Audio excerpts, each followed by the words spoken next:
Pasaman Barat terus berupaya mendorong pertumbuhan ekonomi masyarakat di tengah pandemi COVID-19 dengan peningkatan kapasitas usaha mikro kecil dan menengah atau UMKM dan kuliner khas Pasaman Barat.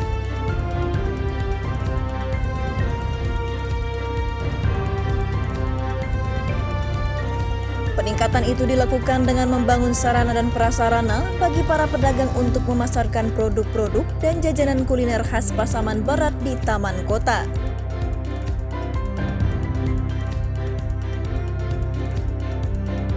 Untuk itu, Wakil Bupati Pasaman Barat Trisnawanto melakukan monitoring di Taman Kota, Rabu 19 Januari 2022.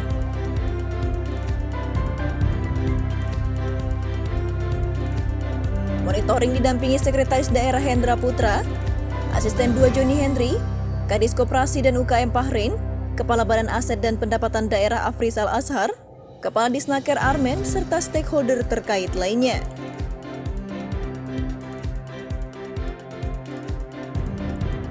Wakil Bupati Trisnawanto menjelaskan bahwa pembangunan didasarkan untuk meningkatkan UMKM di Kabupaten Pasaman Barat yang mandiri dan berpengaruh kepada peningkatan ekonomi para pelaku UMKM di Pasaman Barat.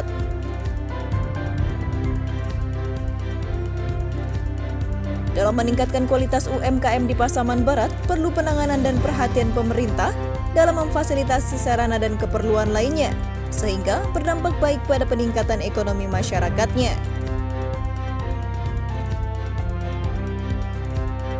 Pemerintah daerah akan menyediakan fasilitas sarana prasarana penunjang untuk digunakan pedagang kaki lima sepanjang jalan kantor Bupati sampai ke depan pengadilan negeri.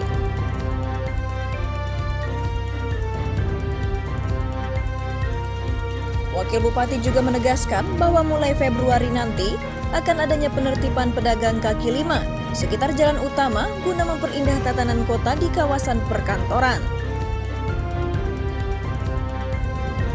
Wakil Bupati Trisnawanto berharap dengan adanya lokasi khusus yang dibangun pemerintah daerah dapat meningkatkan pendapatan pedagang dan dapat meningkatkan kesejahteraan masyarakat khususnya pelaku UMKM Pasaman Barat. Mengawali tahun kerja 2022, juga mengawali anggaran kerja tahun 2022, tentu banyak beberapa program yang telah kita programkan dengan pemerintah daerah Pasaman Barat. Salah satunya adalah menumbuhkan UMKM di Pasaman Barat, karena UMKM yang di Pasaman Barat ini perlu mendapatkan penertiban dan pembinaan ya, secara termanajemen gitu, supaya ekonominya tumbuh. Dengan demikian pemerintah daerah Pasaman Barat bersama beberapa OPD yang terkait, ada Dinas Koperindak, juga ada Dinas Badan Aset Pendapatan Daerah, juga ada Perhubungan (PP). Hari ini kami sengaja dengan Pak Sekda langsung terjun ke lokasi melihat situasi kondisi yang sebenarnya, sehingga nanti penataan para pedagang kaki lima itu memang terkonsep dengan baik. Tujuannya kami hari ini langsung ke lokasi, salah satu tujuan tadi si pedagang kaki lima ini nanti di sini sehingga tertibkan, ya kita bina dengan baik, sehingga jelas UMKM itu dapat melaksanakan aktivitas ekonominya memang sesuai dengan konsep kita bersama. Itu salah satu tujuan utama. Selanjutnya untuk jangka panjang tentu ada beberapa fasilitas yang harus kita sediakan dalam rangka merelokasi si pedagang kaki lima itu, sehingga memang kita bina. Di sini memang sarana dan prasarana harus kita siapkan. Itu tujuan yang kedua. Sarana itu sangat penting dalam rangka menunjang ekonomi si UMKM itu.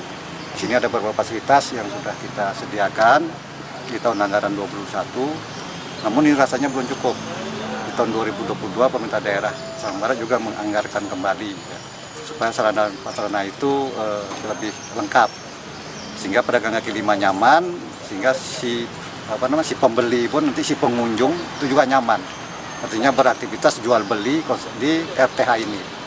Itu salah satu tujuan utama yang kita berkunjung ke lokasi ini. Mungkin itu kalau kepala. Realisasinya untuk pedagang ditempatkan di sini targetnya kapan, Pak? Insya Allah secepatnya, minimal nanti di bulan Februari ya. Di bulan Februari sudah mulai kita tertibkan si pedagang kaki lima itu. Karena memang di jalan utama 32 itu sangat mengganggu, karena itu sarana dan prasarana pemerintah ya. seperti itu ada Pak Kajari, ada Pengadilan Tinggi, itu kan terganggu dengan si pedagang kaki lima.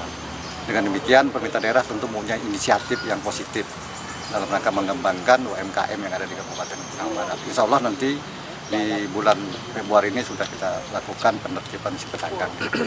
Kemudahan-kemudahan seperti apa yang kita berikan kepada pedagang apabila ingin menempati fasilitas yang sudah diberikan pemerintahan daerah kepada mereka? Salah satu sarana prasarana itu tempat yang kita mudahkan. Yang kedua nanti penerangan, juga itu kita permudah, kita kerjasama nanti dengan PLN. Yang ketiga sarana prasarana ini ada lapak-lapak yang sudah kita bangun di situ.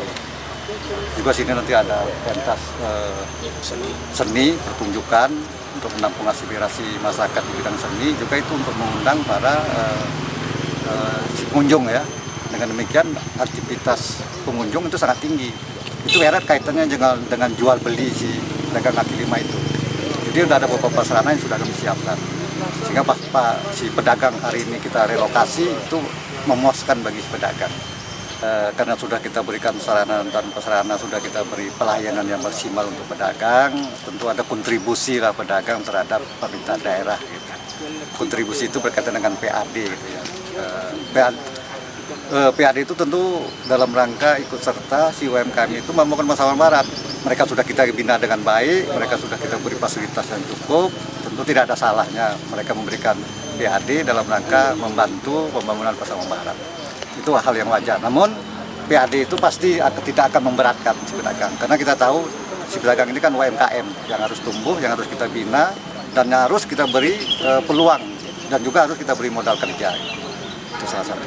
Harapan Bapak ke depannya ketika para pedagang sudah dialokasikan ke sini, seperti apa harapan Bapak kepada pelaku UMKM Pasaman Barat?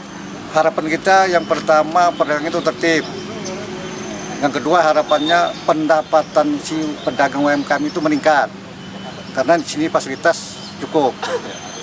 Dengan pengunjung itu bertambah, dengan ada beberapa instrumen kegiatan-kegiatan bidang, ada seni sini, ada pertunjukan nanti kesenian yang telah kita konsep, itu sudah otomatis. Dengan gitu harapan akhirnya adalah bagaimana pendapatan si pedagang itu setiap hari meningkat.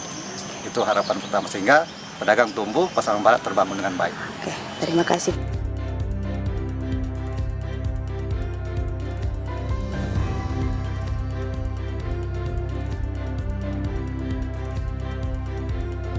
Dari Simpang 4, reporter Diskominfo Paspar melaporkan.